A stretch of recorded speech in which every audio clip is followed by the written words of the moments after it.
We want to say thank you for listening, so our sponsors have given some great deals in this episode. Check these out. This episode of the Real ResQ podcast is brought to you by Breeze Eastern, the world's only dedicated helicopter hoist and winch provider. Axness, because when lives are at stake and conditions are challenging, clear communication is of the utmost importance.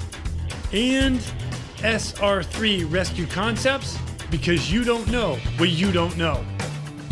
Breeze Eastern, they dedicate themselves to our helicopter rescue world. Since the very first helicopter rescue in November of 1945, Breeze Eastern has designed and manufactured superior rescue hoist solutions.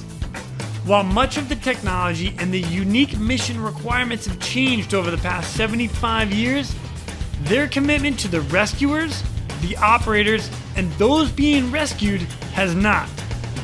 Contact them today by visiting them at breeze-eastern.com. The Axness PNG wireless ICS system can bring cutting-edge wireless intercommunication system technology to any aircraft.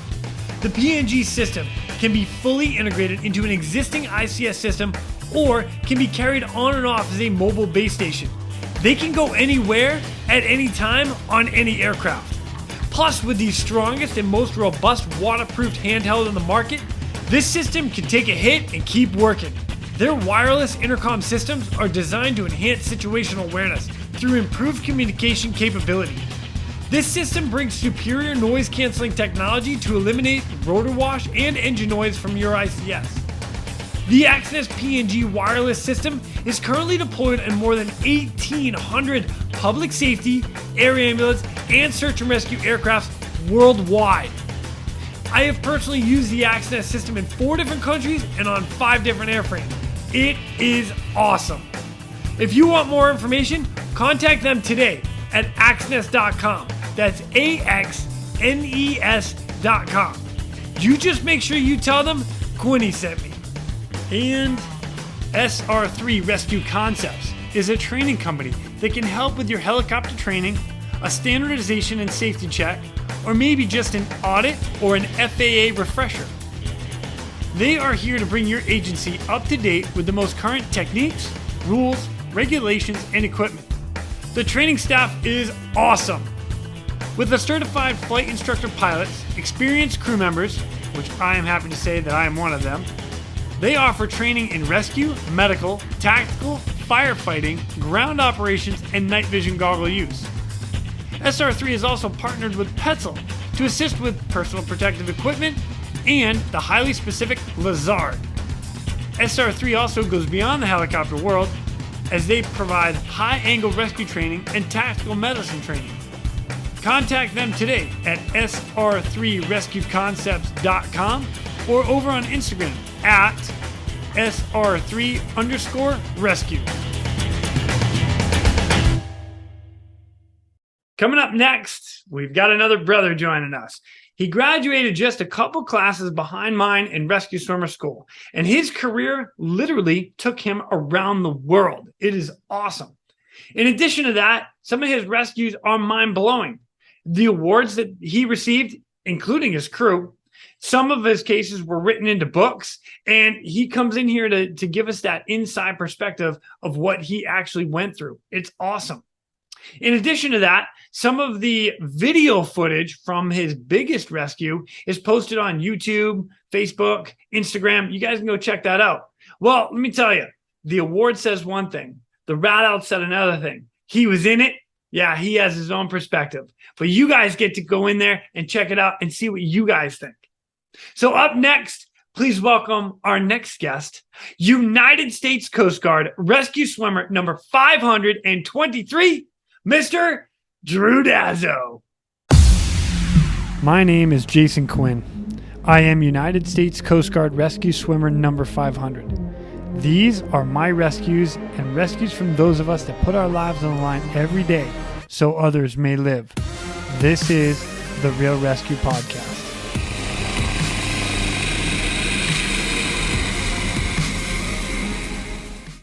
Ladies and gentlemen, welcome back to the Real ResQ. I've got another brother with me. God, I'm pulling you guys out of the woodwork. I'm loving this. Amazing stories coming up. I'm super stoked to hear them. United States Coast Guard rescue swimmer number 523, Mr. Drew Dazzo. What's up, brother? How you doing, Jason? I'm happy to be here, dude. Dude, I am pumped to have you here. Like, you and I have been going back and forth for quite a while about some of this stuff. And actually, you know, our boy Chris Razog, he was like, yeah, right? Damn it, Chris. He's like, bro, have you listened to Drew's story? I'm like, no. He's like, bro, you got to call him. So yeah, here we are. It's been a minute. It sure has, since I've jumped out of the helicopter and done anything like that. So that's okay. What do you want to know? Well, let's get into this. Oh man, without waiting, let's do this. All right. Well, I'm Caddy Kathy today. I'm ready to go. I like it. I like it a lot. All right. So I'll tell you what, let's start with this then. Give me or give everybody else a little bit about you. Who are you? Where you're from? How you got into the Coast Guard? And most importantly, how you became a rescue swimmer. All right. Well, I grew up on Long Island, New York. Oh, wait a minute. Stop right there. Stop. Come on. Yankees or Mets? That's right. Yeah, which one? Yankees or Mets? Fan. You know, we were friends until about 2 seconds ago. Ranger fan too. Ranger all the way. No Islanders, Rangers all the way. Let's go Red Sox. My nemesis. Can't stand Boston. I guess that's why I hate Chris so much. I can see that. I love Chris to death, regardless if he's from up there. We us Bostoners in New England, massholes, we stick together. You know that, right? Massholes, I like that. Yeah, I know. You guys are pretty tight. So anyway, all right, New York. I grew up in New York. I was a framer. I built houses for a living.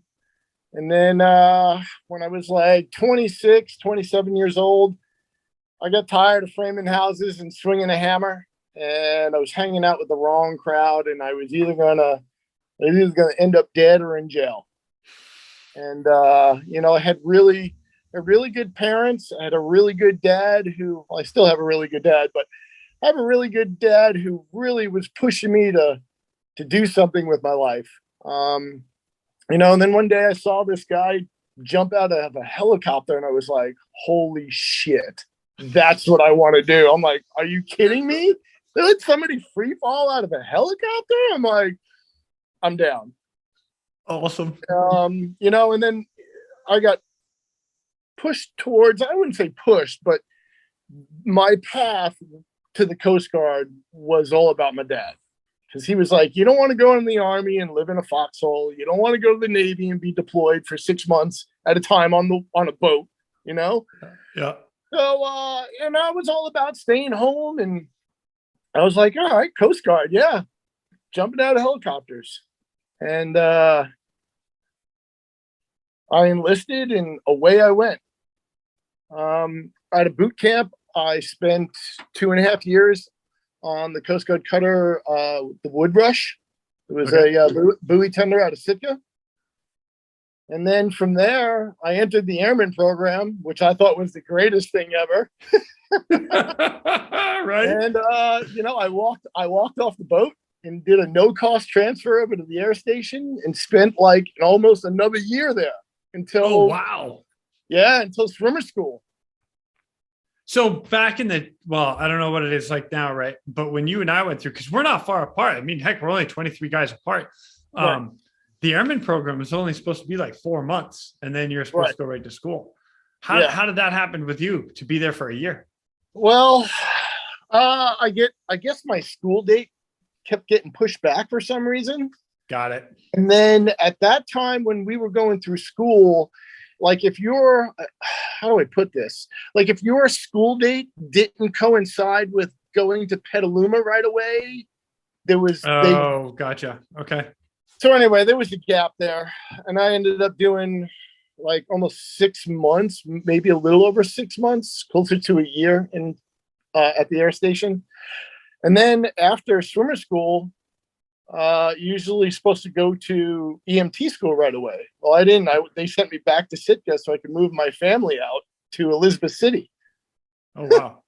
Yeah, and then when I got to Elizabeth City, that's when I headed off to EMT school. Wow. Yes. Wow, Yeah, you had a very interesting it was twist kind of of weird. events. Yeah. Yeah, it was kind of weird. So, but yeah, so yeah, as soon as I saw that guy jump out of the helicopter, I was like, man, that's what I want to do. I was all about that adrenaline rush, 0 to 60. That was my personality, you know?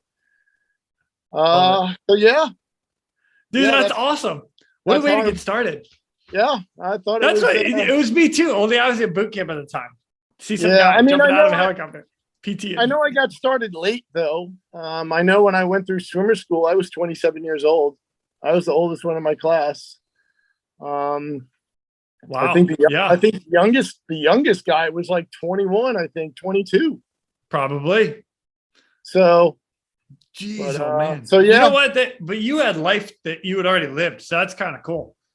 Yeah, like when I got out of high school, I didn't know what I wanted to do.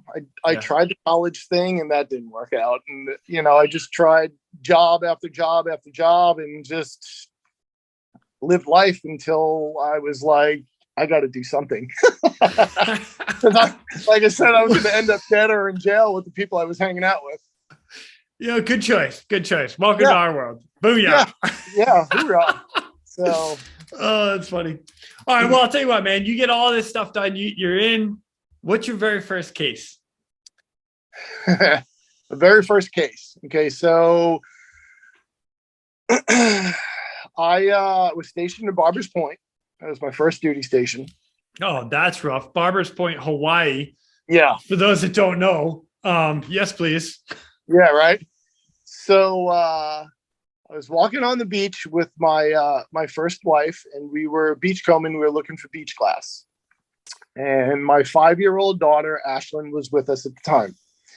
And we were across the street from the air station. If anybody knows the air station, there's a beautiful beach right across the street. And we were walking the beach towards White Plains, which is, I believe, east on the beach.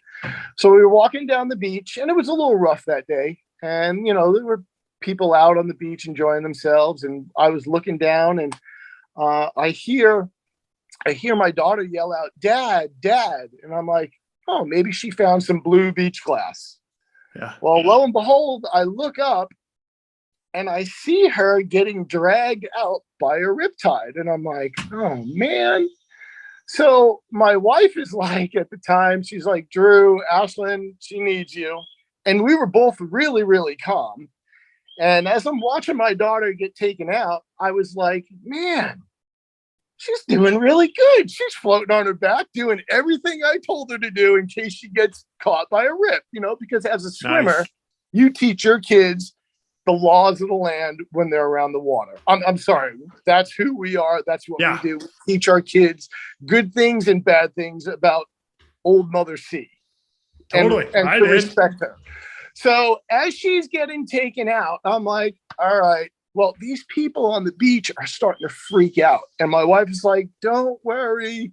My husband, he's a rescue swimmer. He's got this. And I'm like, oh my God. So I jump in the water. I get in the same rip with her, and I just start swimming towards her. I get about 75, maybe a little bit, maybe 100 yards out, give or take. I catch up to her. I put her on my back, and I'm like, "You all right?" She's like, "Yeah, Dad, I'm just out of breath." So what do? Just start breaststroking parallel with the shore. And then I think I caught a couple of breakers on the way in. And we walked in the shore, and that was my first rescue in Hawaii. It was my daughter. Oh my God, that's awesome. Yeah, it was real. It was like real mellow. It was kind of like, hey, Dad, I need some help, you know? And I just watching her float out like a buoy calmly. And I'm like, all right, I'll go get her. Meanwhile, you know, like you said, people on the shore are just freaking out. Oh my So yeah, gosh, that was my first case in Hawaii. Was rescuing. I like that. Yeah. Congratulations. Yeah. I thought it was she owes cool. you big time. Oh yeah. So when you're like 80 or 90, you make sure you keep bringing that up, honey. Oh yeah. When life. I need somebody to wipe my backside, I'm gonna remind her. Oh my gosh, that is awesome. Yeah. Oh, see, she's lucky to have a good dad like you. Just saying. Right? Just saying. Yeah. I can say that about my girls too. You girls are lucky. You have no idea. You have no idea. So yeah, your daughter, she has no idea. Yeah, that's awesome. So, but yeah, that was my first rescue. Like I said, it wasn't even in the helicopter. I didn't even have a flight suit on, no Triton, no nothing. I just had a pair of bird whales on. That was it. Oh my gosh, dude, I love it. I love it. That's funny. Right on. Yeah. All right, so now you've been in Hawaii. You got deployed on the Boutwell. Was that out of Hawaii as well? Yes. So joined the Coast Guard because I didn't want to go in the Navy and be on a aircraft carrier for 6 months. And then, well, look at that. I get to Hawaii and was that like 2 years later, I'm being deployed on a boat for 6 months.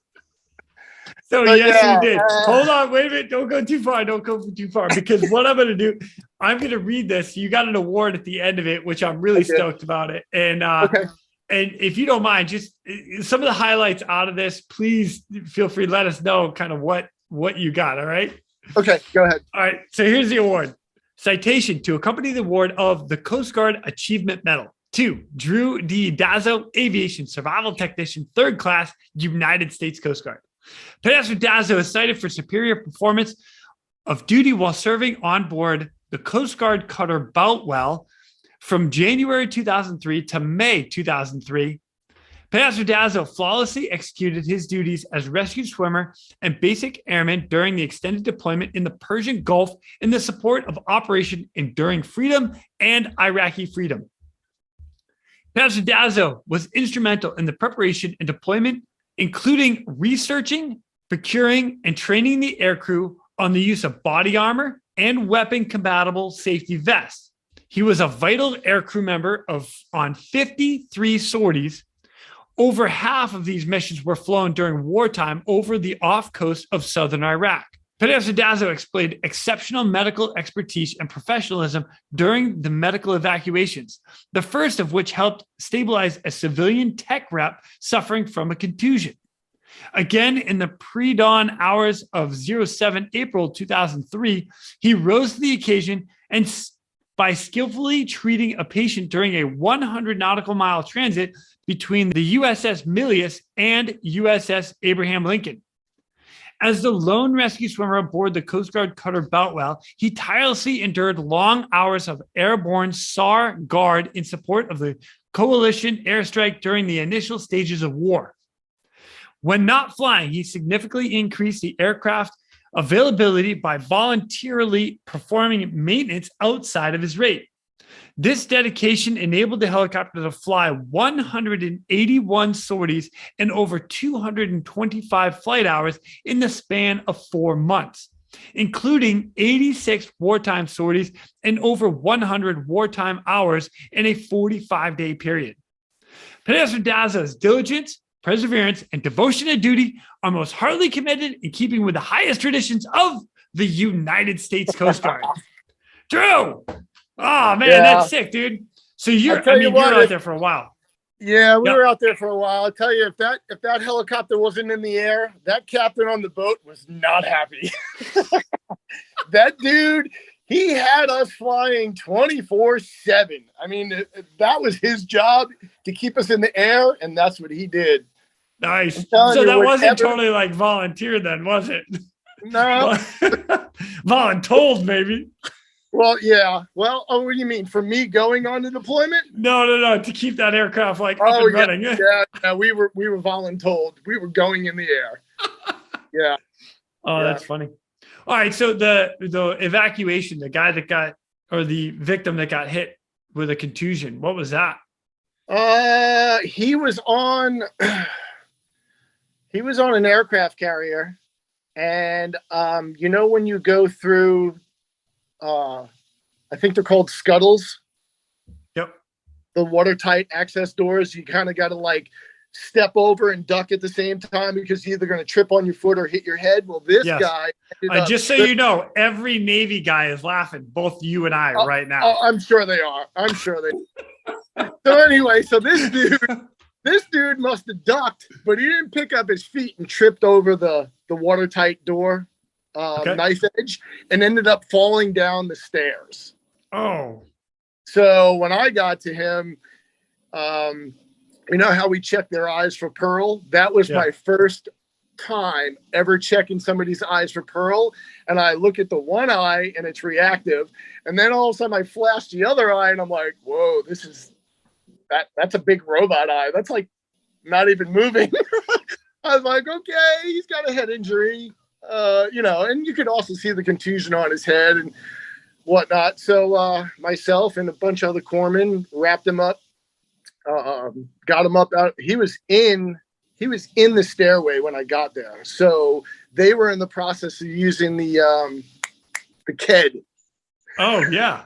Yes, they were in the process of putting him in the KED, and that's how they brought him up to the flight deck. The KED or the SKED? The SKED, excuse me. SKED. Yeah, the SKED car. The big, long, orange, like wrap you up like a burrito type looking thing. This thing was green, but yeah. Okay. So that's how they brought him up, and then we, got him into the helicopter and evac'd him out of there. Oh, that's awesome. Yeah. So, and then there was another case too, another transport we did where a young, I believe she was a young female, she got hit with high pressure grease. I don't know what from, but it was high pressure grease and it like hit her in the face somewhere and like her skin was sloughed off. And yeah, she was hurting pretty bad. So that was another evac we did off of one of the carriers out there. Dang. Yeah. I don't know if you're allowed to tell me, but do you know, where did you take it? Did you take him to shore or to another ship? No, we took him to the USF Comfort was out there. Oh, nice. Okay. The floating hospital. Nice. Yeah, landing on that thing was like landing on a continent. You didn't even feel the helicopter move when we landed. You didn't even know you were on a ship. Wow. Yeah, it was super cool. Super, super cool. Oh, that is neat. Right on. Yeah. So overall, was it a good deployment? Yeah. I didn't want to go at first. In fact, I was all right. So this is how the deployment went. I love it. Nobody in the shop wanted to go. Nobody in the shop wanted to go. And my chief at the time did not want to select anybody. He didn't have the heart to do it. So what did we do? Names in the bucket. We all folded. We all folded the pieces of paper, all folded them the same. Moved them all around. We had somebody come out of the shop to pick the name, and my name was the first one. And I was like, all right. So then I start, procuring and doing everything I need to do to get ready for the deployment. And then my wife is pregnant. So, no. I'm like, okay. So I try to fight it. I go to the command and they're like, nope, we need a body to go. So I suck it up and I'm like, okay, I'm going to go. So then Scott Gordon steps up like the man he is. And he says, no, Drew, you stay home and be with your pregnant wife. I will take your deployment. What a nice guy. I was like, Lord, I was like, holy shit. We had a whole conversation about it. And I was like, dude, if you need your yard cut or anything, you let me know, dude. I'll buy you a new car, whatever you need, dude. I got you. So anyway, Scott's going on deployment now. I believe it was a week or two later, my wife miscarried. Oh, I'm sorry. That sucks. And it sucked. It was a hard time. And I walked in the shop and I said, you know what, dude? You did an admirable thing by stepping up and saying, you were going to take my deployment for me. Well, I have to take it back from you. And that was the right thing to do. My wife wasn't pregnant anymore. We were dealing with some stuff, but I was like, I need to go on the deployment. And I took it back. Wow. And I ended up going on the deployment, learned a lot, had a great experience, saw some things that I'll probably never see again in my lifetime. I got to do my swimmer deployments in the Gulf. That's so awesome. It was the dirtiest thing ever. I believe I remember the day I was going to do my free falls. I'm looking over the side, and there goes a dead camel as we're going by, and I'm like, do I really want to get in the helicopter and go do my deployments? I ended up doing it just to say I did it, you know? Stuff that you will never see anywhere else. No, Dead camel floating down Persian Gulf. Two really quick to get them done. Wow. Yeah. So, but yeah, so the body armor, that was really cool. That was different. Never wore body armor in the helicopter before. We all had our seat pans were lined with body armor in case anybody was shoot up at us. We all had to qualify on the 9mm again because we all flew around with sidearms. And what else? Oh, those LPU 27s, those are the worst aviation vests ever. Those first black ones with the tight bladders, and what was it, the zebra fold or the accordion fold you had to do? God, those vests suck. So anyway, I had to they have made many improvements since then. I promise you that. Yeah. Oh yes, many improvements. Oh, that's funny. But yeah, it was a learning experience as far as like all the gear and all the equipment. You know, that's back in the time when CBR first came out, you know, with those masks, and, you know, you had to put the charcoal gloves on and the socks and the suits. And yeah.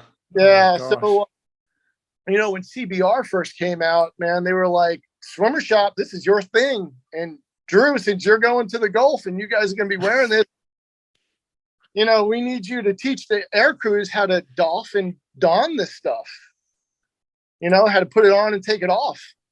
So that was my job 24/7, was all this gear that we needed to have prior to the deployment. And it was crazy. But oh man, dude. Yeah, but talk about some spending power. Like if I said I needed something, I mean, it was there. No kidding. Yeah.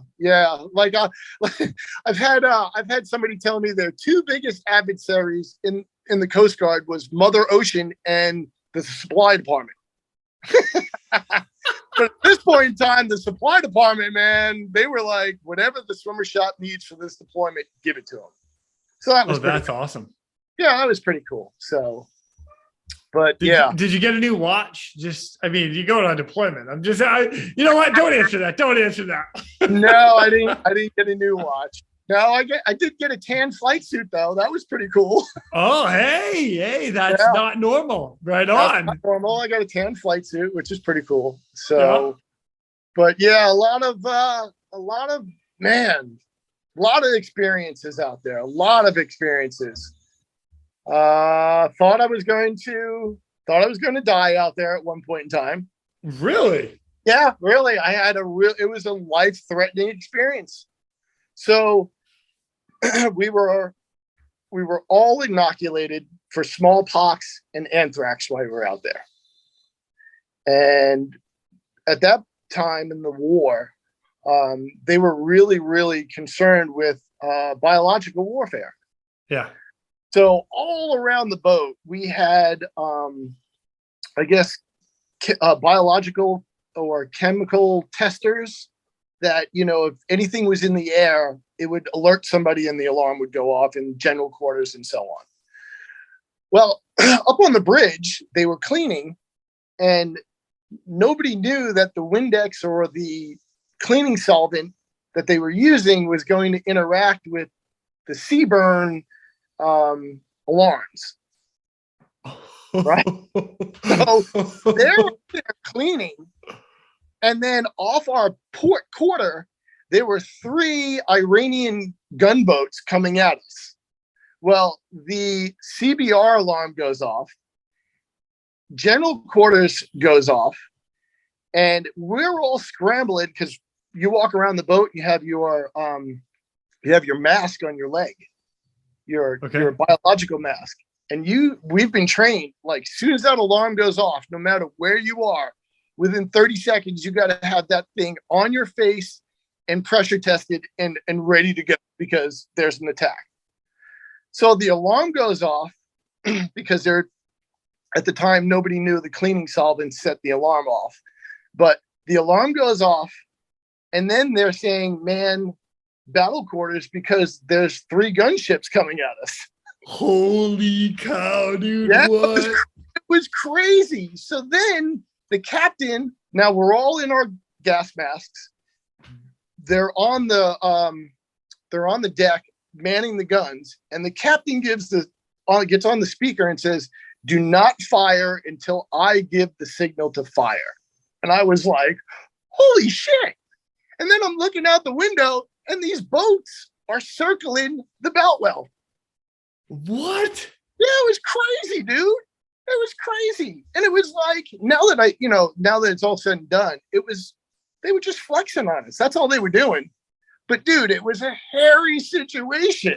Hairy situation. Like, you're rushing to put your mask on, and then you find out that there's 3 gunboats out there coming at you, and you're like, what the fuck, dude? Yeah, it was crazy. There were points where it was just like, wow, mind blowing, dude. And if you've never been, I guess, in wartime situation, I mean, it's nerve wracking, man. I mean, we weren't getting shot at, but you're rushing to put on your mask. Yeah, you don't know where the chemical attack is coming from because that alarm's going off, and then you got these gunboats coming at you, and you're like, holy shit, he's telling those guys to man the guns. And it's like, this is getting real.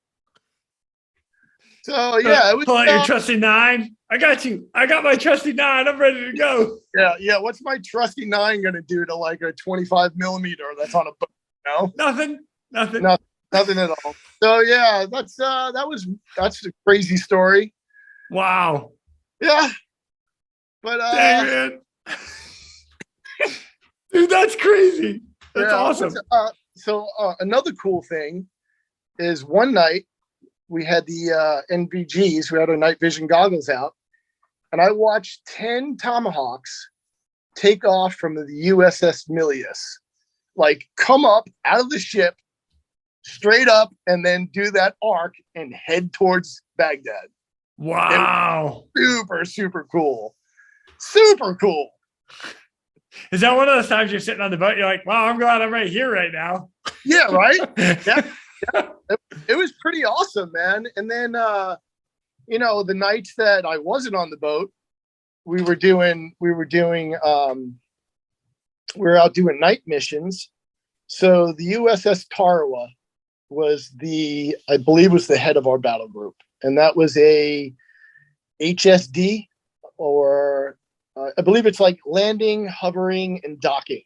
So it's like an amphibious aircraft carrier. So anyway, those guys would go out and do night bombing runs.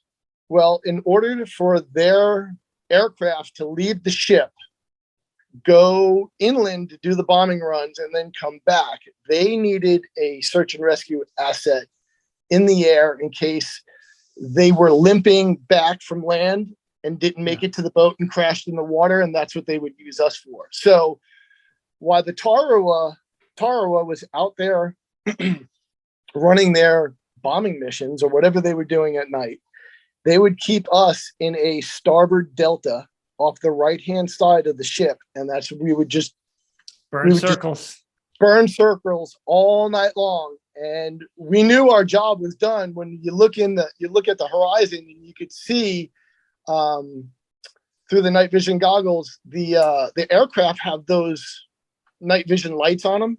Yeah. And you could just see the squadrons coming back on the horizon. You're like, oh, that's cool. Their mission. And that was super cool. And then you could just see them all line up and land one by one on the Tarawa. Whether it be, we called them snakes because they had no wheels on the helicopter, so we call them snakes or skids. Yep. Because they were cobra skids. We called them snakes because I believe they were cobras. I'm not sure what type of helicopter. You know what? That makes sense. We'll go with it. Yeah, and then we watched a lot of Harriers come in, and it was super, super cool. Wow. Yeah, that's stuff you don't see every day. I certainly haven't seen any of that. That's awesome. Nope. I'm telling you, just these little things that I, encountered while I was out there, just mind-blowing stuff like, really? We got to get under 500 feet because we could be taken out at any point in time? Just in case it catches the heat signature. Yeah, I get it. Oh, yeah. And at that time, I'll get in the way. Yeah, and at that time, R-65, I believe, was the only aircraft. I don't want to say only, but we were one of few that had TCAS in the Gulf. Like, I don't think their Blackhawks had TCAS, and I don't know if their Chinooks had them. Okay.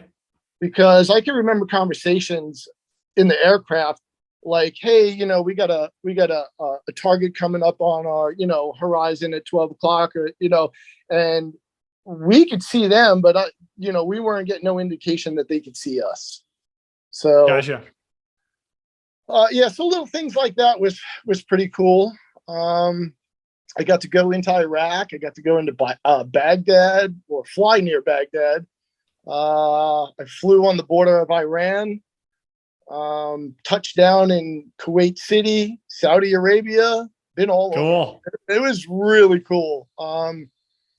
Went to Bahrain. That was really cool. I know Bahrain pretty well. Yeah, Bahrain was really cool. I'll tell you what, the first time the loudspeakers went on and the prayers started to happen and the streets went bare, I thought my life was going to end. I thought I was going to get kidnapped and then beheaded somewhere. I really did. Oh my God, that's hilarious. I was like, what is going on? Where did everybody go? It's like, holy cow. It's like ghost town. Really creepy. You know what? I got to admit to you, like, the first time you see it, you don't really know what's going on. You're like, what? Where is everybody going? And then you find out, it's called a prayer. And then they're going to go to prayer. Yeah. Yep. And you're like, oh. Now you look at it like, all right, how soon before prayer? Is the store going to be open when I get there? Yeah, okay. Exactly. You learn quickly.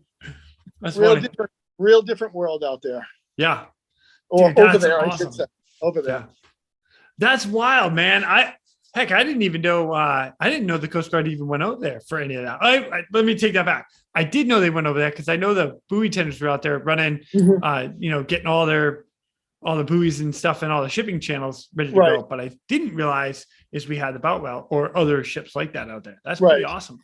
Yeah. So the Boutwell's main mission was to send out boarding teams to all the ships that were, or the boats, they called them DOWs, DOWS, I believe it's called, DOWs.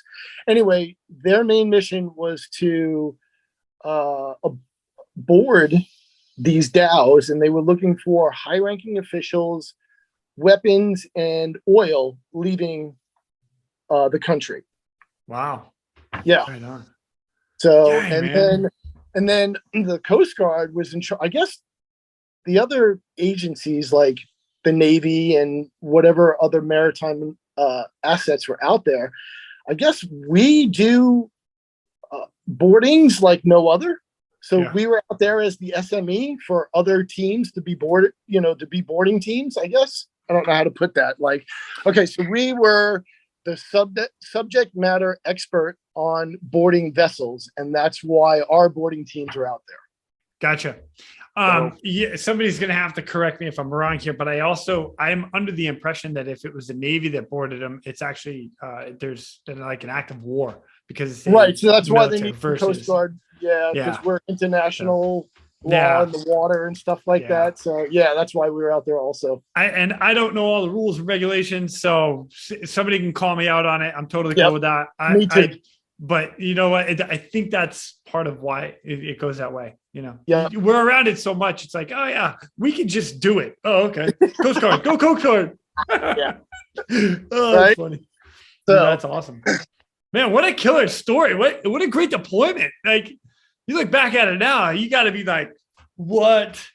yeah, I mean, there are times that I think back about it and I'm like, man, that was a pretty real cool life experience. Like I'll never get that again, nope, you know? never again. So, Nope. but That's yeah, awesome. at the time, I can honestly say I wasn't real enthused about the deployment, but now, 20 something plus years later, I'm glad I went through it. I'm glad I endured it, and it taught me a lot. And boy, I learned a lot from that deployment. I really did. Dude, I love it. I love it. Hey, we just got a couple great stories out of it. I'm just saying. Yeah. Come on, Drew. Come on. Yeah, that was all right. cool. Well, let's skip forward because you leave Hawaii, you go to Elizabeth City. Yeah, I went to Elizabeth City for my 5-year tour there. Okay. And while you were there, you got a pretty gnarly case. While I was there, and I've seen this throughout many shops, you'll get one guy who'll get on a SAR kick every time he gets duty. Yeah. And you're like, man, motherfucker, the alarm goes up every time that dude's on duty. Every time. Well, you know what? That happened to me in Elizabeth City. And I had a string of cases to talk about. Oh man, and awards. I believe my life jackets are still hanging in that shop. Awesome. I hope so. I mean, it's good memorabilia. It's good stories to tell. But yeah, I've had some really good cases out of Elizabeth City. Well, I'll tell you what, before we get into the award case, is there any other ones that kind of stand out to you? Because I'm always curious. Yeah, one recently has been stuck in my mind, and that was my Atlantic City case. Pretty hairy case. There was a boat, I want to say 100 miles offshore. I don't remember what tropical storm was coming through up the East Coast at that point in time, but Atlantic City, they couldn't get out there and back and do the mission because, of gas and weight and everything else. So Atlantic City runs the H-65s, and they didn't have the same leg range that the H-60 does. So totally get that. You fly up from East City, you land, you get gas, and head out and come back. Actually, when we left East City, we went straight to on scene. Did you really? Oh, nice. It was pretty tight. So Atlantic City couldn't get the job done, and no dig against them. So then they call Cape Cod. Cape Cod sends the 60 down, and their swimmer could not get on the sailboat. So I guess I want to say Cape Cod landed in Atlantic City because they couldn't get on the boat. So then they call Elizabeth City, and they send out the first crew. And the first crew, I don't know. I can't talk about what happened. All I know is that when I arrived on scene, the 120 was jettisoned off the helicopter. There were LRU-20 rafts everywhere. There were trail lines everywhere, and it looked like a yard sale of just shit in the water, and I couldn't believe it. And I was like, what happened to the prior crew? Why did they jettison the 120? Why did they have to erd the swimmer up out of the water? So the 120, you're talking the extra fuel tank 120? Yeah, fuel All tank. right. So real quick, for everybody that doesn't know, on the 860, or the Jayhawk of the Coast Guard, you have two external tanks on the left side, and then a single smaller or medium-sized tank on the right side. All three tanks are jettisonable by a push of a button. So you can get rid of them, either weight reasons or whatever, but you push a button and all three tanks can release. Just so we're all on the same page. Okay. Right. And then the life raft, we got the LRU-20, which is the life raft for the crew, which is inside the helicopters that we use in case we crash. We have a life raft. And now you're telling me that those are in the water. Actually, hold up. Let's back up. Let's for a back second. up. It wasn't the LRU-20 out of the helicopter. They had a C-130 hovering over above, like the archangels You they mean are. flying? Because C-130s don't hover. Yeah, I know you've been out for a while, Drew, but yeah, holy shit, I've been out dude. for a while. I am so bad. Oh my god, people are gonna have a heyday with that line. Oh, it's gonna be hilarious. All right, so let's C-130 back up. hovered. The C-130 is in a starboard delta around around the SAR case. Anyway, the C-130 had threw out the LRU-20s. Got it. Okay. In case the helicopter went down or anybody was in the water. So that's what I was looking at when I arrived on scene. Wow. So I'm sitting in the door and I'm like, what the fuck happened out here? And I know the guys that are on the previous crew. Balls of steel. Yeah. Pilots, amazing. Swimmer, amazing. Flight mech, amazing. All have time and cases under their belts up to this point. And I'm saying to myself, what happened to them? Why did they get rid of the tank? And why is there just rafts everywhere? So we're hovering off the sailboat, off their left side, and we're trying to see if there's anybody in the sailboat, because everybody's been trying to get on the sailboat to get these people off, but we're not seeing anybody on the deck. So we're hovering and we're just looking and we're looking. And then I can't remember if it was the flight mech or one of the pilots, but they were like, we see a flashing light inside the cabin of the sailboat. Wow. Okay. And later on, we learned it was somebody's water activated light on their life jacket flashing in the window. So that's how we knew. Yeah, that's how we knew they were on board. But we didn't know it was their water activated light at first. We only came to find that out later. So anyway, we were like, man, that light is moving.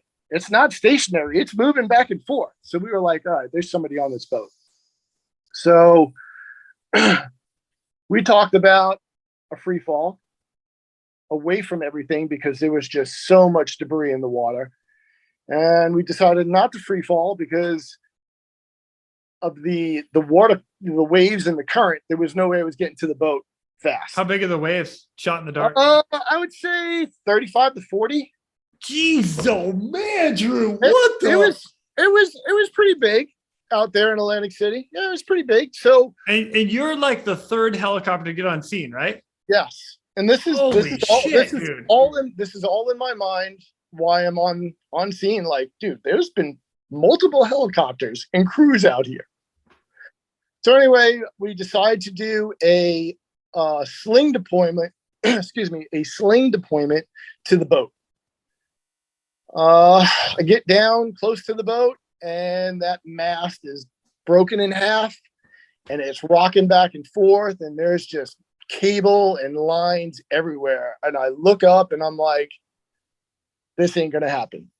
So I go back up into the helicopter and we reassess and I'm like, all right, well, how about you just deliver me to the back of the boat as close as possible and I'll shimmy out of the sling and get to the boat. And they're like, all right, let's try it.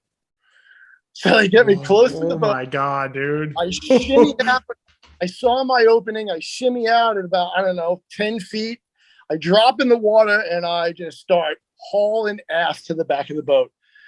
I get to the back of the boat and I'm trying to grab onto the ladder and I'm timing the waves because that thing is going up and coming down and it's like, man, don't get caught underneath that sucker because you'll get squashed. So Jesus, it comes down and I'm like, all right, here it comes. And I'm like, I'm going to grab this ladder with two hands. And I grab the ladder with both hands. And all of a sudden the boat kicks back up, rips me up out of the water. My fins come up over my head and I flop down on the deck. My God, dude. I'm like, holy shit, I made it. So I pull my mask and snorkel off. What the fuck? And I open up the door and I'm like, holy shit, there's a guy and girl in here. So I'm like, all right, it's time to go. Let's go. Hey, how you doing? My name is Drew. We're getting you off this boat. So the gentleman is like, take the lady first. I was like, okay. So, I radio back, and we're going to do a basket recovery in the water. So I get this lady up out of the boat and I get her out on deck. And you know how on a sailboat, there's like stanchions and then there's like cable so that you don't fall over. Right. Yeah. Yeah. Okay. So we step over the cable and now we're on the edge of the boat, and so I'm standing on the edge and we're nuts to butt right now on the edge of the boat. And I am holding on to the cable, timing the waves, ready to jump off into the water with her. Okay. So as I'm timing the waves, I look out and I'm like, holy shit, that's a big one. So I'm like, I lean into her and I'm like, hey, you need to hold on tight, real tight. And she's like, why? What's going on? And I'm like, there's a wave coming. And as soon as I said that, she looks and I look, and that wave hit us. And it went straight through us. And she's like, oh! That's how big the wave was. Went straight through us, right over the crest of the boat, straight through us, and kept on going. And after that, I grabbed her in a bear hug and I ripped her off the boat, and away we went. Put her in the basket, sent her up into the helicopter, made my way back to the boat. I don't remember getting back on. I believe the gentleman jumped off and I grabbed him and put him into the basket also. But got back to Atlantic City, and all the crews were there. And it was kind of like a scratch your head Monday morning quarterback discussion on what the fuck just happened and how the hell did you get those two people off the boat? It was crazy, super crazy. And there's even a crazier backstory to this SAR case also. So anyway, we get back to the air station and I'm almost hypothermic. It was cold as shit. I'm walking into the air station. So here's this incredible backstory. I'm walking into the air station and I'm walking down this lonely hallway and I'm looking for the swimmer shop because I need to change of clothes because I'm fucking cold as hell. And I turn the corner and lo and behold, there is first class petty officer or second class petty officer, Chris Razok. And I look at him and he looked at me and he goes, oh man. And that was the first time I've seen Chris since probably we graduated school, because of the fact that Chris decided to play a joke on me when I failed the EMT test. He pretended to be Dan Beckwith and called me up in Hawaii and pretended that the Scantron sheets were miscalculated and that I passed the EMT test. Oh my God, dude. So I went to the command and I went to my chief and was like, hey man, I passed. Let's start getting me qualified. So I start getting qualified. Well, Chris Razok, the person that he is, called me up a week before I turned into a pumpkin, because everybody knows that when you fail the first test, you have a certain amount of days to retake it. Yep. So he called me up a week before I turned into a pumpkin to let me know that he played a joke on me. And I'm like, you motherfucker, that's my livelihood you're messing with. And I didn't take it seriously. I went off the deep end. I told Chris. It's not funny, Chris. It's kind of funny. It's kind of funny now. But it's not funny then. It is now. And I told Chris, I said, I hope you die on a SAR case and that if I ever see you again, I'm going to punch you in the face.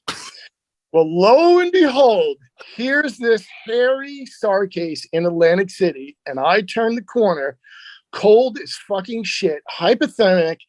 And I face to face with this guy who played this horrible joke on me, fucked with my livelihood, made me take the test at an army hospital less than a week later before I turned into a pumpkin. And he turns around to me in the hallway and he goes, you want some dry clothes? And I said, yeah. And him and I have become brothers, loving brothers ever since that day. Like, I forgave him. Like, we talk on the phone now. Oh, like, my God. Oh my! I mean, he bounces ideas off of me. I mean, we are totally brothers.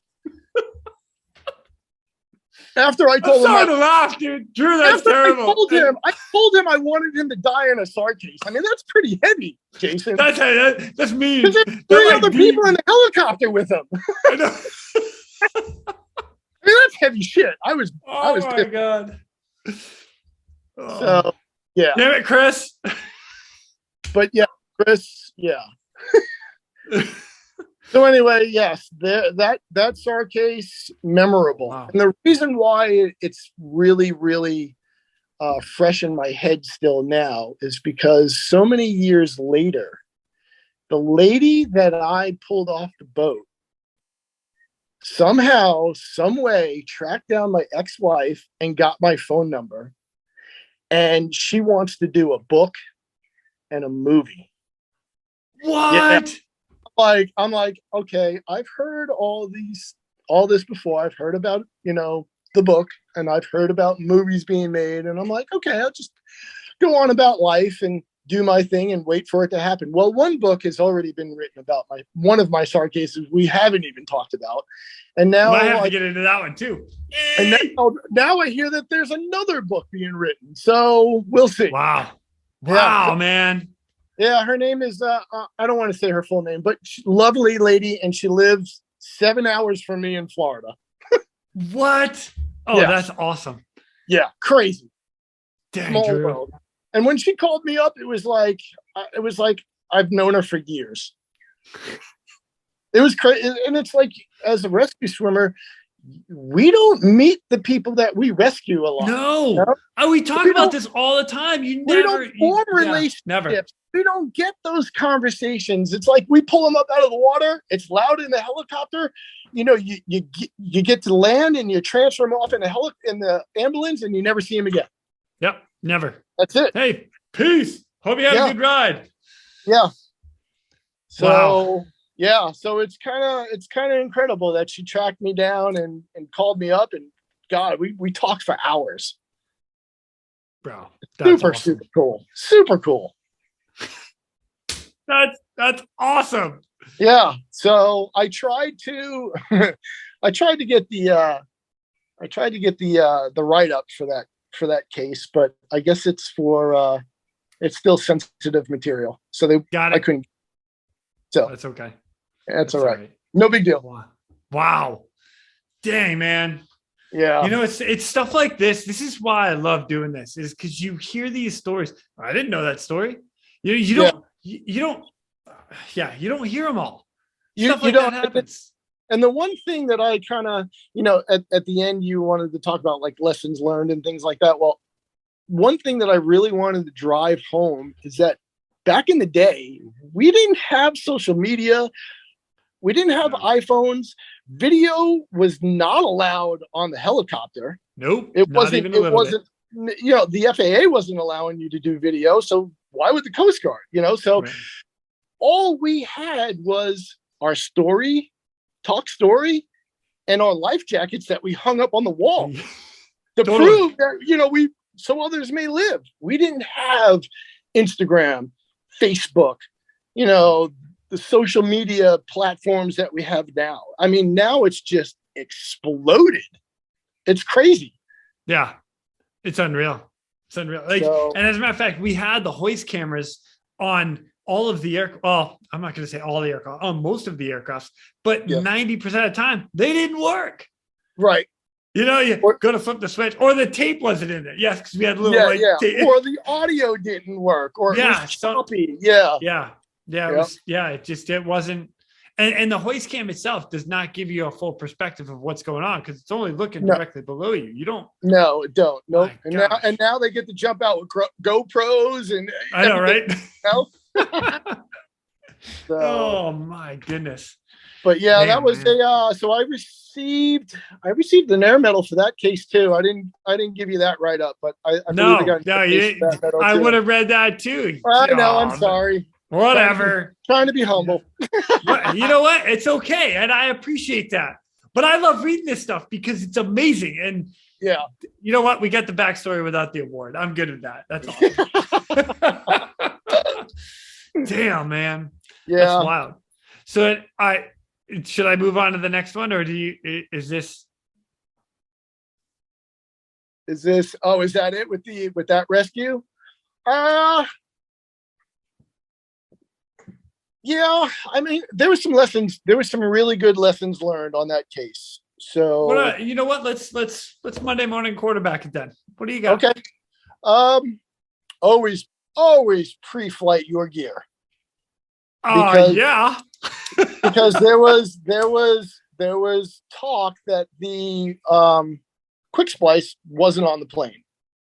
On your aircraft? No, not mine. The previous aircraft that sheared the swimmer.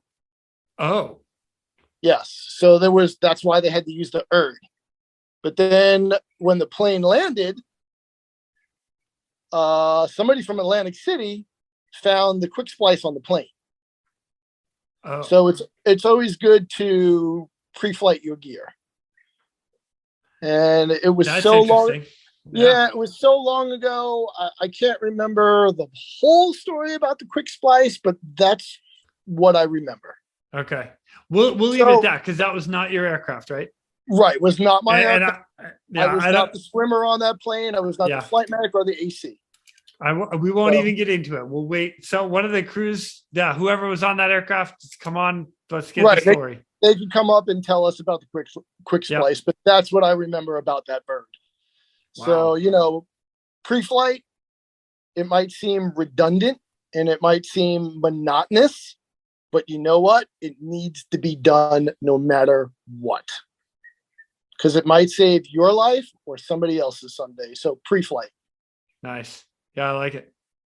So, that's about it on that case. Okay. We'll leave it right there. So now this next, the award that I'm about to read, is this the other movie they're talking, or the other book? Is this the book that got written on this one?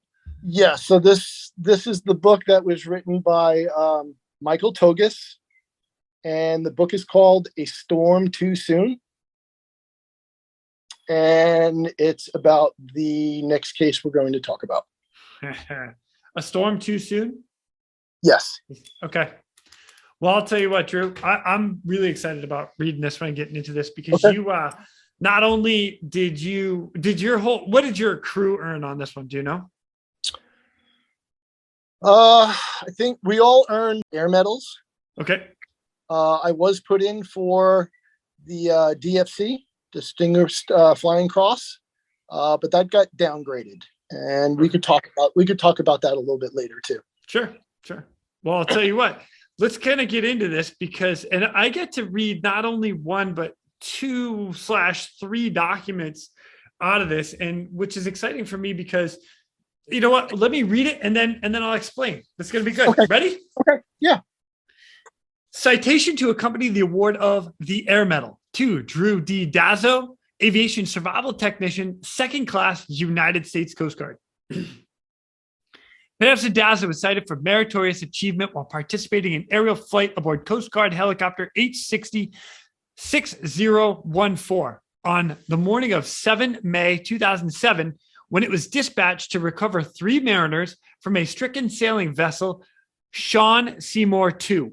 The vessel had foundered after encountering a subtropical storm, Andrea, which packed 70-knot winds and waves of 40 to 50 feet. The sailors were forced to abandon their vessel into a small inflatable life raft 225 miles southeast of Elizabeth City, North Carolina. The rescue helicopter arrived on scene and successfully located the raft with the assistance of the C-130 aircraft. The raft was discovered skimming across the mountainous waves after losing its sea anchor under the strain of the tumultuous seas. Demonstrating exceptional courage, Persian Dazzo was lowered into the heavy seas to rescue the mariners from the perilous situation. With stalwart physical ability, he directed the first sailor from the raft and positioned him into the rescue basket. With the first survivor safely aboard the aircraft, Petty Officer Dazzo was hoisted and repositioned back into the raft, where he re-entered the rolling seas. He again battled the waves and saved the second mariner. Petty Officer Dazzo re-entered the waves a third time and struggling towards the last crewman. As the rescue basket cradled the final survivor, Petty Officer Dazzo succumbed to his exhaustion and gave an emergency pickup signal. With the hoist cable beginning to fray and battling significant saltwater ingestion, Petty Officer Dazzo was lifted for the final time from the treacherous seas. The Coast Guard helicopter crew flew to Marine Corps Air Station Cherry Point with the 3 grateful survivors. Petty Officer Dazzo's actions, skill, and valor in face of life-threatening peril were instrumental in the saving of 3 lives. His courage, judgment, and devotion to duty are most heartily commended in keeping with the highest traditions of the United States Coast Guard. Drew, this is sick. And it gets even better because it's not over. Next, you get a letter. Ah, wait a minute. No, let me keep going because this is awesome. Okay. So you get this letter from the Governor General of Canada, and it says, "Dear Petty Officer Second Class Dazzo, I'm pleased to inform you that Her Excellency, the Right Honorable Michelle Jean, Governor General of Canada, has awarded you the Star of Courage in recognition of your involvement in the rescue of a Canadian sailor off North Carolina coast on May 7, 2007. The Star of Courage is one of 3 decorations for bravery instituted in 1972 by Her Majesty the Queen on the advice of the Canadian government. Please find enclosed the fact sheet which provides the additional information on this honor. You may now use the letters SC after your name when appropriate." That's freaking awesome. I know. An official announcement of the award will be made by the Governor General in the future. I would like to ask you to keep this information confidential from the media until such time. So then we get to the award from the Canadian government. Amazing. On May 7th, 2007, Petty Officer Second Class Drew Dazzo of the American Coast Guard rescued an Ottawa man and 2 other crew members after their sailboat capsized during a storm near the North Carolina coast in the United States. The victims were desperately hanging on to their damaged life raft in 20-meter-high waves when Petty Officer Second Class Drew Dazzo was lowered by the cable from the helicopter to help each of them into the rescue basket. He sustained a back injury during the first descent when he was violently tossed by large waves. Petty Officer Second Class Dazzo displayed a very high degree of courage, determination, and endurance during the rescue, which was performed in extreme weather and perilous sea conditions. And this is signed Secretary of the Governor General. Yeah. Sheila Mary Cook. Oh my God, dude. Yeah, it was pretty cool. Pretty cool. Yeah, well, at the crazy. I mean, at the time I was high on life. I had so many rescues, so many interviews. It was amazing. It really was. And going to Canada to receive that award was just amazing. It was like going to the White House in Canada. Wow. It was simply awesome. All right. So, well, let's back it up. Where do you want to start? I kind of. Well, all right. So let's start from the beginning, where you've got Hurricane Andrea or Tropical Storm Andrea coming up, 70 knot winds and 50-foot seas, bro. Like 40 to 50. I know that's what the write-up says. Or the rat out, the aircraft, the pilot was saying that the rat out was saying 50 to 70.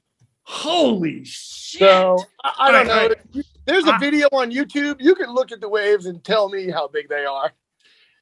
Okay, I'm totally searching for it. Now, I can tell you my personal experience. I've been in 30-foot waves. Mm-hmm. I've rescued people in 20 to 25. So I've been there. I've seen that. Mm-hmm. 40 feet. That's oh my God, dude, I can't fathom it. I can't even picture that. That's huge. Where do you want to start on the case? All right. Alarm goes off. The alarm goes off. What do you hear? Actually, the alarm didn't go off. My telephone went off. I was laying in bed and they say, Drew, you got the backup. Come on in. And I'm like, okay. I didn't even have duty. I was the backup swimmer. Oh my And then, gosh. yeah. So, So when we left Elizabeth City, it was raining. It wasn't nothing too bad, nothing too snotty, nothing that I wasn't used to. As we kept getting further and further offshore, boy, I could tell you that helicopter was getting tossed around like it was a rag doll. And it was no smooth ride out there, man. It got super bumpy. And it was no short trip out there either. It was 225 miles off. That's a long so flight. There's a lot to think about that goes through your mind on what you're going to do and how you're going to approach it on your way out there. Yeah. And then when you get out there and you open up that door and go, everything that I thought about for the hour and a half transit out here just went out the window. And you're like, holy fuck, I didn't think about any of this. So we get on scene and we couldn't find the raft at first. Thank God the C-130 was up above in orbit, and they had them on the FLIR, I believe. So they kind of conned us into where the raft was, and we get on scene and we open up the door, and I'm on the gunner's belt, and I look out and I'm trying to spot where the raft is, and I already have my mask, helmet on. I'm all ready to go, and I look out the door. And do you remember when you were a kid, you used to put your baseball cards in the spokes of your tires and it made that noise when you were riding really fast? Yeah, that one. Okay, so the strap on my mask was hitting my helmet like that so fast because we were almost in a hover. That's how bad the winds were out there. I couldn't believe it. So I talked about a free fall. And the pilot turned around to me and said, "Are you fucking crazy?" And I got super quiet because then I looked back out the door and I'm like, man, if I mistime this, I'm dropping far, very far. Wow. So we ended up talking about it, and we were like, all right, we'll sling me down and I'll come out of the sling as closest to the raft as possible, because we knew that the raft, I think, was traveling at 8 knots. That's how fast this thing was moving. Wow. So I'm in the sling and I'm going down and I'm looking and I'm like, holy shit, I'm in between two big fucking waves. Like, I was in the trough and I was like, holy shit. Well, thank God my flight mech recognized that, and I could feel myself in the helicopter rise so that I wouldn't hit the wave. So then I get close to the raft, and I remember shimmying out of the sling, good 15, 20 feet, because I was at the top of the wave, and I'm like, this is my time. So I dropped out real quick, swam over to the raft as fast as I could. I get into the raft, and the one gentleman who I'm really good friends with today still, the Canadian, his name is Rudy Snell, grabs me by the collar of my trisar and looks at me and goes, "You guys are fucking crazy." And I just start laughing. I'm like, okay. So then we had that quick exchange, and then, of course, all of your training just takes over. And I'm like, okay, everybody got flotation? Can everybody swim? And who's hurt? And they all pointed to this gentleman his name was JP. And he had broken ribs, and he just had sweatpants on, and boy, I could see him quivering. So he was the first gentleman I pulled out of the raft, and started to make my way over to the basket. Now, at the time, I thought I was cock strong. I thought I was a badass, Jason. I thought I was Aquaman. I knew that I could PT, and I knew I could swim like a fish. I tell you what, in 50-foot seas with a survivor, you're just trying to stay afloat and not suck in water, and do the same for your survivor. I wasn't swimming, dude. I wasn't making any headway. I wasn't going anywhere. I was just keeping my survivor afloat and waiting for that basket to get near me. Oh my God, dude. So yeah, it's totally different doing laps in a pool than swimming in 50-foot seas. I can't relate. I cannot just for the people who don't know, for people who aren't rescue swimmers and who don't know. So I get him into the basket, and that was real tricky.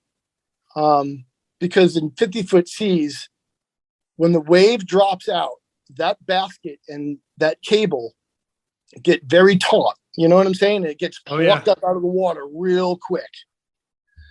So trying to get him in the basket without that basket getting jerked up out of the water and possibly, breaking his back because he's halfway in and halfway out. You don't want to fold your survivor up. Right. So timing was everything out there with that size of a sea state.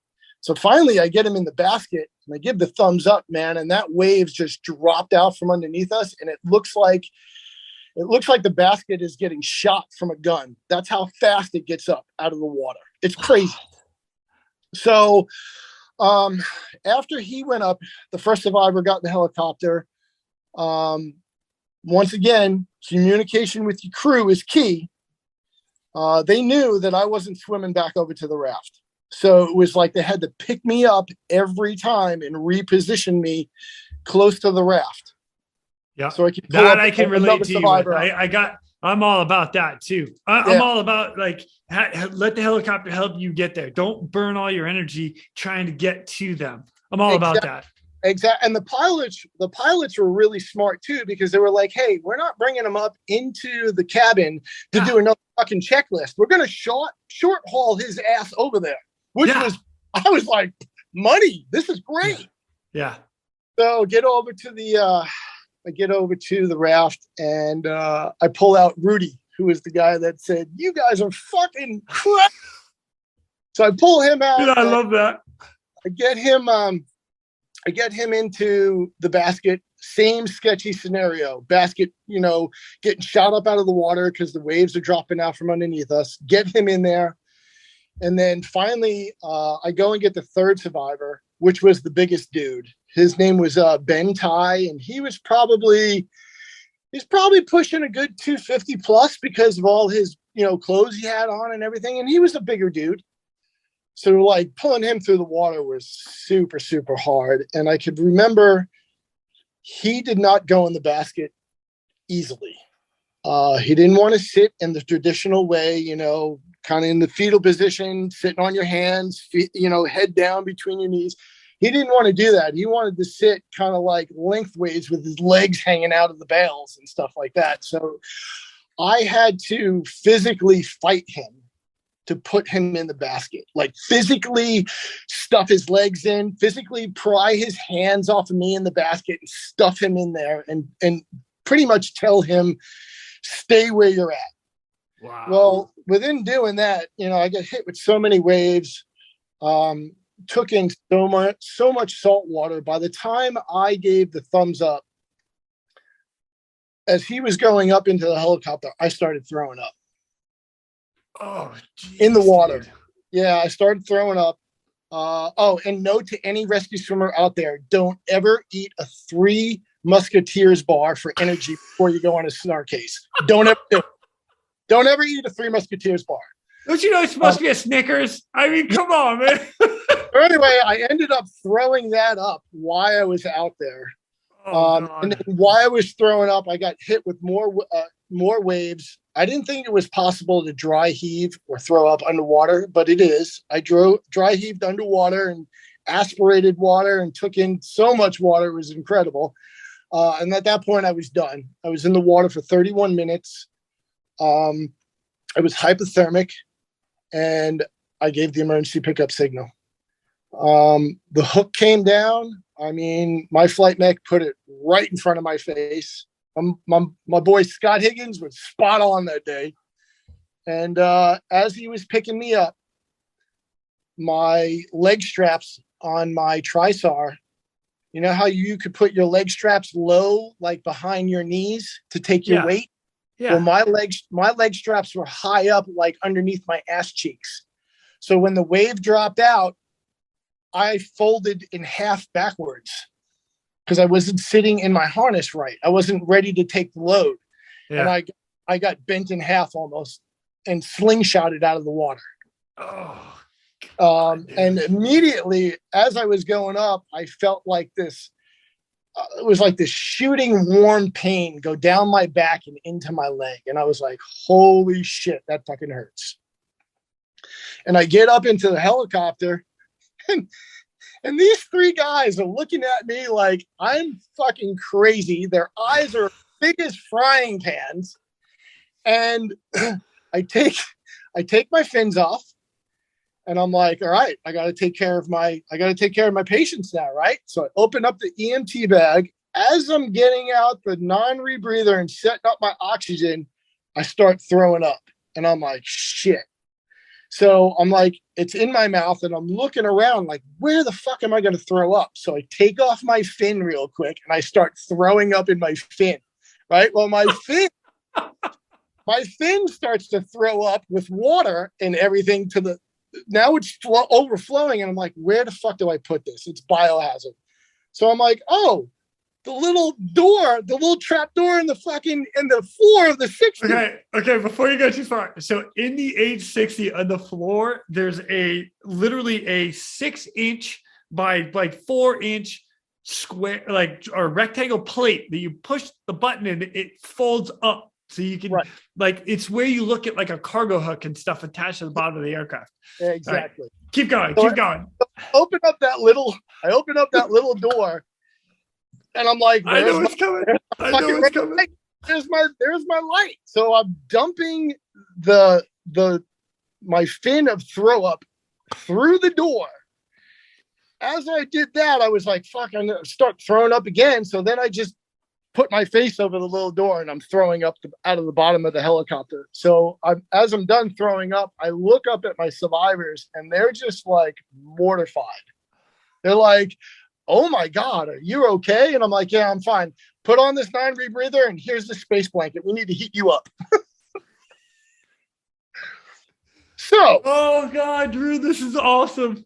Crazy. And I can't even tell you what the conversation was like in the helicopter because I wasn't up there. But while I was down in the water, I was talking to myself a lot because there was a lot going on. The first time I went down and I gave the I'm okay signal and I started to swim towards the raft. I remember looking back and I'm like, where is the fucking helicopter? I just gave them the I am okay signal. And I'm like, where did they go? They were right there. I'm like, Jason, I said to myself, where is the helicopter? And I got super scared. And I did a 360 in the water. And I'm like, where are they? And then all of a sudden, I was at the top of this wave. And I'm like, oh, there they are in between the fucking sets. I couldn't see them, Jason, on the water level because the waves were that high. I couldn't see it on the horizon. I thought they got taken out. So that was one thing that went through my mind. When I got to the raft and, and Rudy had, grabbed me and said what he had said, that kind of put my mind somewhere else, But then after I got Rudy up in the helicopter, it was like, am I going to be able to do this 2 more times? Yeah.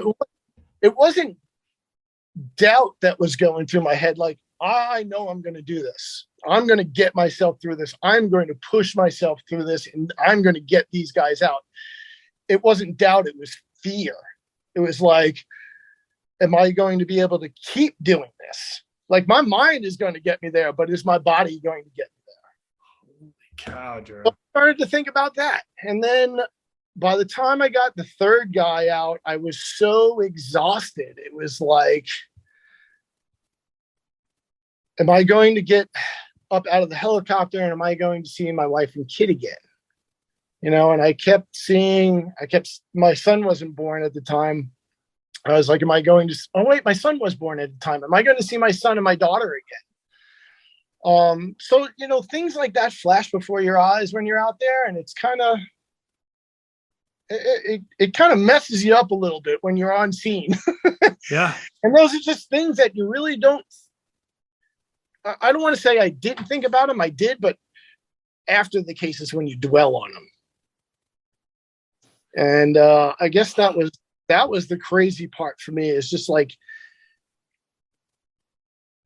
you thought you weren't going to come back, but you did it and you got through it. And it was a scary situation. And I'm sure there's swimmers out there who thought, that they weren't going to come back. And I'm sure they have their stories too. But I seriously didn't know if I was coming home from that case. Wow. Yeah. Bro, you're giving me chills right now. I just want you to know that. And that case, growing up in the rate, you hear everybody talking about, oh yeah, I'm preparing for that case, preparing for the 50 footers, preparing. You could prepare all you want, but when it comes time to do that case, you only want to do one of them. I would never want to do that case again. Never. Yeah. Never ever again. Never again would I want to put myself in that situation. Yeah. At the time in my life when I was sitting in the door, I was gung ho, man. I wanted the cases, I wanted to be that swimmer. And I got what I wanted. And now that I look back at it, I'm like, man, that was a little bit more than I could handle. But yes, crazy case. Dude, you're a solid man. The ride. You got through that and then some. Yeah. It's badass, man. So then the ride back to Cherry Point, it was a cold, somber one. Yeah. We landed at Cherry Point. There were 3 ambulances on the tarmac waiting for us. We all got taken to the emergency room. When I got to the emergency room, they cut my wetsuit off of me, treated me for hypothermia. I got a shot in the ass for back spasms. I got x-rays, nothing broken, nothing herniated, just, bad muscle spasms. Yeah. So then I'm sitting I have my own emergency room. I'm sitting in there and I could hear like all this chatter in the next room over. So I'm like, are those the guys that I rescued?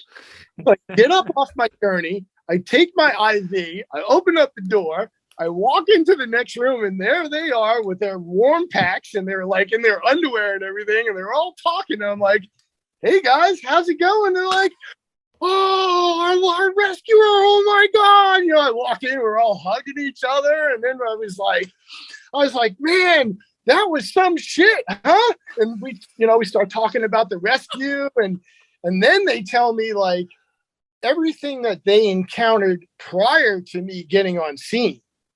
And that was an incredible story. I was like, oh my God. Like I thought that they went through hell in that raft from the point I got to them to the point where we delivered them home safely. Oh no, they tried to get picked up by some container ship. Okay. And in doing that, the container ship almost, because the sea state was rocking back and forth so much, the container ship almost landed on top of the boat and crushed them. Holy cow. And then because they had their lines in the water, their rigging lines got caught in the container ship's screw.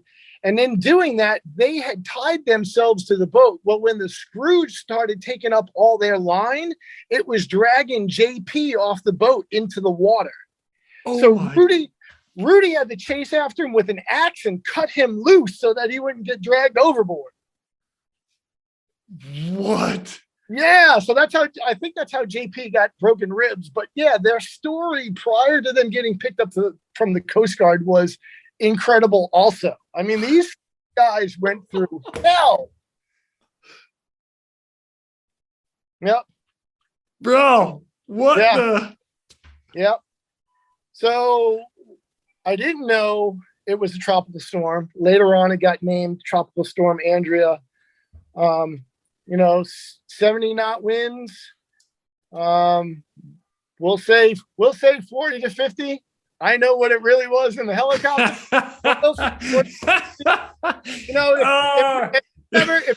If you ever talk to Mike Spencer, you make sure to tell him it's 50 to 70 every time. Mike Spencer, you got that, Mike? So, but yeah, that was a pretty hairy case, man. Being on scene and being in the water and not seeing the helicopter on the horizon, and you think that they got hit by a wave or they went down, and then you say to yourself, man, I'm 225 miles offshore. There ain't nobody coming to get me pretty damn quick. Holy shit. It's real.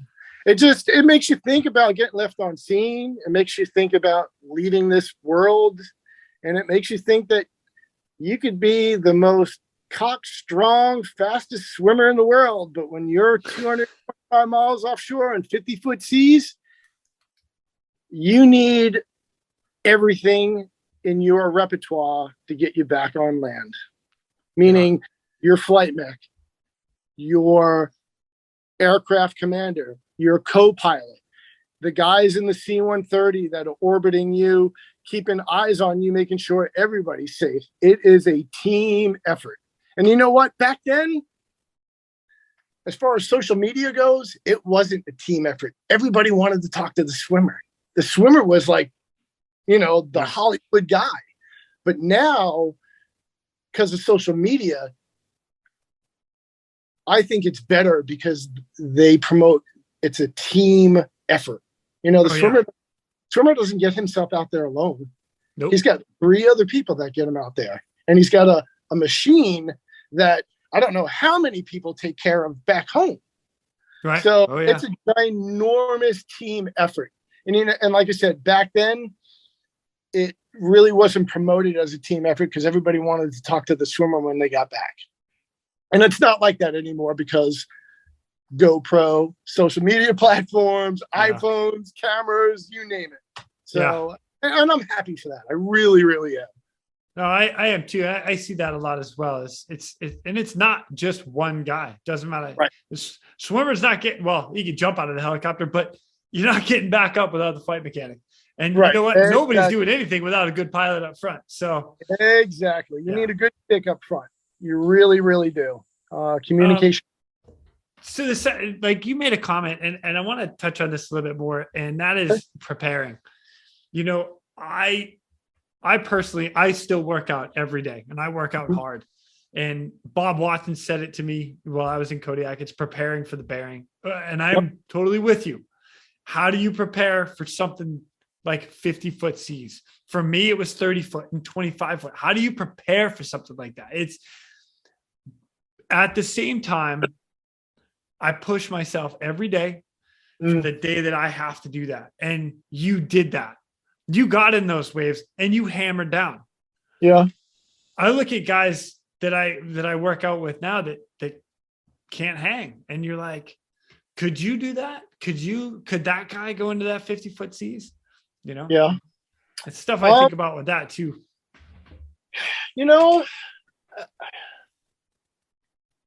It's hard. It's hard to read. It was so long ago. I'm trying to just remember like feelings and thoughts, like, because I was grounded for 30 days after that case. Not just because of physically, because my back hurt, but mentally that case messed with me. Like, I really didn't think I was coming back. I really didn't. I mean, I did have those thoughts while I was out there, and that really did mess with me, and I knew it messed with me because for the week after the case, I stayed on the couch and was cuddly. Like I wouldn't let my kids go.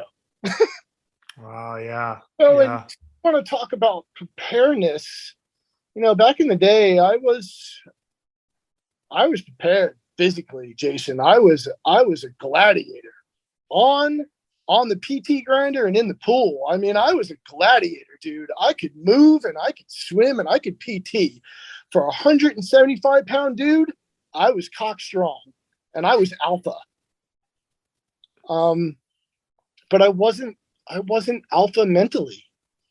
I thought I was. But after that case, I said to myself, maybe I should have prepared mentally more. Mentally I prepared to get myself through school, and nothing was going to stop me. Nothing was going to be in my way. If there was a wall, I was either going through it or around it. There was nothing stopping me. But on that case, mentally, I didn't prepare for, hey, man, what if you're in a situation where you're not going to come back?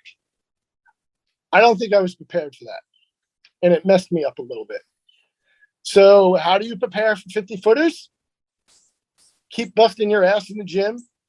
Keep preparing yourself physically. But I would get on that mental aspect. However you make yourself stronger mentally, resilient, and when you're faced with something, you got to be like, I'm capable of that. I could do that. That's how mentally strong you need to be for 50 footers.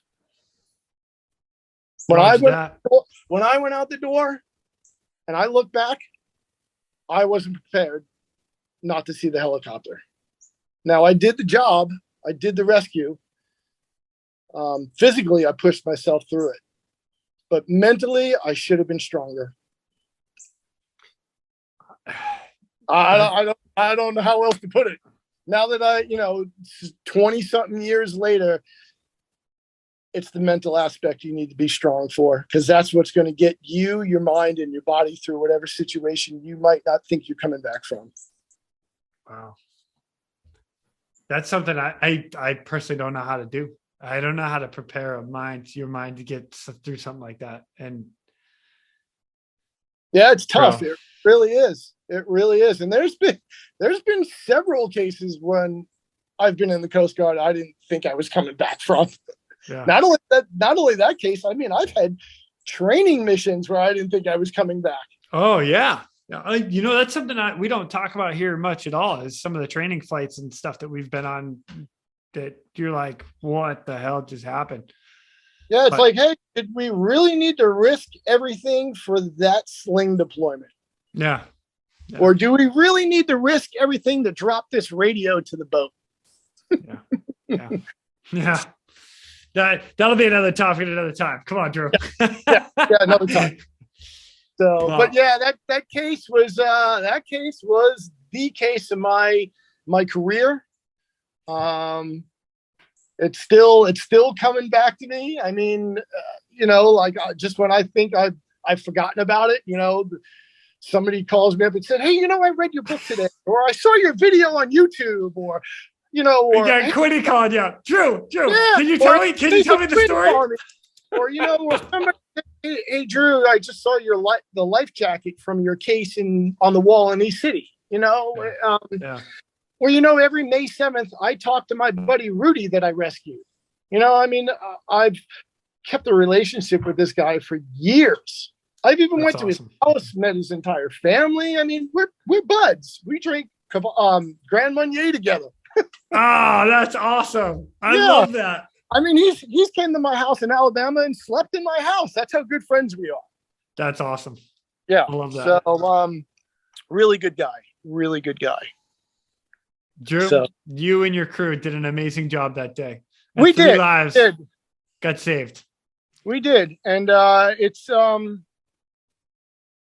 I don't know. It's just now I look back at it, it was a really, really good case for me to help me grow, as a swimmer. Yeah. Wisdom wise and paying it forward to the younger guys out there. When I got back from that case and it was all said and done, I remember, I forget who I was telling this story to, but it was a young third. And I was like, man, I waited a long time in my career. Like, I would come in every day and pray for that alarm to go off. Like, I would be like, come on, let's go, star alarm. Come on, let's go. I need a case. Go off. And now that I think about it, and when I was telling that young kid, I was like, man, you don't want to wish for somebody's misfortune. Right. And then you don't want to wish for 50-foot seas, because fuck, dude, you don't know if you're going to come back. You might want it and you're ready for it, but man, don't wish about it. because you might not come back. Yeah. And I remember waiting for that alarm to go off. And then one day I just stopped waiting and that alarm started going off. And it's like, man, what did I get myself into? Oh, shit, dude. But it's like that. It's like that in every shop, though, because guys will go on streaks, Yeah. you know, and get, you know, it'll be Joe Blow getting SAR cases for the next month, and then he'll die out, and then the next guy will come in and be like, "Oh my God, he's on the hook for the next SAR case," you know. So it happens to all of us. Just stop waiting for that alarm to go off. You know what, though, Drew? We need that. That's what we need from us. You want us out there wanting that alarm to go off. Yes. That's what you want all of us to be wanting that alarm. Yeah. Even though you don't know what you're going to get yourself into, that's what we need. We have to have that. Because if you don't have that, now you got a question. Yeah. You're going to wonder. Yep. So. Yep. Yeah. Crazy case, man. Crazy. Jeez, man. Drew, thank you so much for sharing it. Like your side of it. Thank you for having me. This has been great. Heck yeah. I mean, just one last thing before we go. One more? But just one? Okay.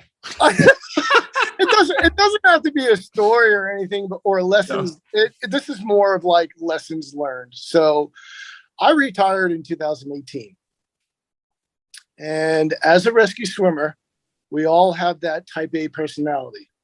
And we are all alpha. After you get out of the Coast Guard and you're retired, things change a lot for a rescue swimmer. Mentally and physically, we change a lot. Pick up a routine. Do something that is going to keep your mind active. Because after you retire and you don't have anything lined up to keep you occupied, you're going to drive yourself nuts.